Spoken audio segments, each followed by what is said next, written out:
और ईरान अपनी भौगोलिक स्थिति का पूरा फायदा उठा रहा है। इससे अमेरिका और उसके सहयोगी देशों पर दबाव बढ़ रहा है। यह रणनीति है होर्मुज स्ट्रेट को ब्लॉक करके रखना। ईरान के इस बैरियर के कारण अरब में तेल उत्पादन घट रहा है और अर्थव्यवस्था की रफ्तार धीमी होती जा रही है। अब ट्रंप ने कहा है कि वो होर्मुज संकट का समाधान करने की तैयारी में है। अमेरिका की नेवी अब होर्मुज पर नियंत्रण जमाने का प्लान बना रही है, जिससे ये जंग और ज्यादा भड़कनी तय है। सऊदी अरब, यूएई, कुवैत और इराक ने तेल उत्पादन में कटौती की है। इसका मुख्य कारण स्ट्रेट ऑफ हॉर्मुज का बंद होना है, क्योंकि रास्ता बंद होने से तेल बाहर नहीं जा पा रहा है। इसलिए स्टोरेज टैंक पूरी तरह भर गए हैं। उत्पादन बंद करने का मतलब है अरब देशों की आमदनी में भारी गिरावट। ऐसा लंबे समय तक हुआ तो इन देशों की अर्थव्यवस्था हिल सकती है। ईरान ने कहा है कि यूएस और उसके सहयोगी देशों से हॉर्मुज टैरिफ वसूलेगा। हॉर्मुज स्ट्रेट से रोजाना 130 से 150 जहाज गुजरते हैं। अगर 100 जहाजों से $50,000 भी टैरिफ वसूला गया तो ईरान एक दिन में $50 लाख तक कमा सकता है। कि जो देश इजराइल और अमेरिका के राजदूतों को निकाल देंगे, उन्हें स्ट्रेट ऑफ हॉर्मुज से सुरक्षित निकलने का रास्ता दिया जाएगा।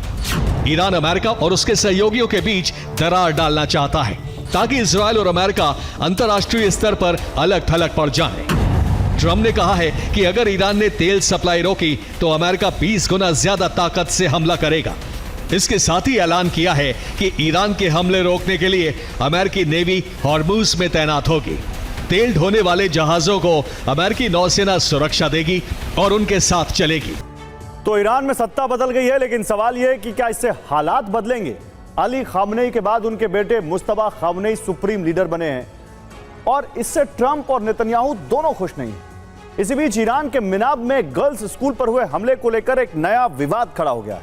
ट्रंप ने इस हमले का सारा दोष ईरान पर डाल दिया है, लेकिन अब सामने आए वीडियो और जांच ट्रंप के दावे पर सवाल उठा रहे हैं। सवाल यह है कि मिनाब के स्कूल पर गिरी मिसाइल किसकी थी और क्यों नई ईरानी सत्ता को लेकर वॉशिंगटन और तेल अवीव इतने बेचैन हैं।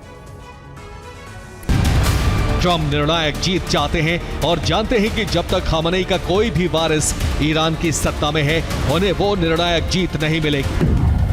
कि मुस्तफा खामनेई अपने पिता अली खामनेई की तरह ही कट्टरपंथी हैं और वो अमेरिका तथा पश्चिम दोनों के विरोधी हैं। अगर ऐसा नेतृत्व ईरान में कायम रहता है तो क्षेत्र में तनाव कम होने की संभावना बहुत कम है।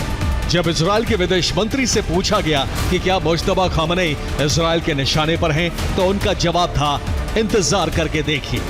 इजरायली हमले ज्यादातर ईरान के मध्य और पश्चिमी हिस्सों में हुए थे, जबकि मिनाब दक्षिणी ईरान में है। स्कूल पर हमले के वक्त अरब सागर में अमेरिकी नौसेना के कई युद्धपोत मौजूद थे, जिनमें USS Abraham Lincoln aircraft carrier भी शामिल था। ईरान का मिनाब शहर यूएसएस अब्राहम लिंकन की रेंज में था। ईरान का ऑपरेशन अरब भी जारी। अमेरिका को गहरी चोट पहुंचाने की कोशिश बार बार हो रही है।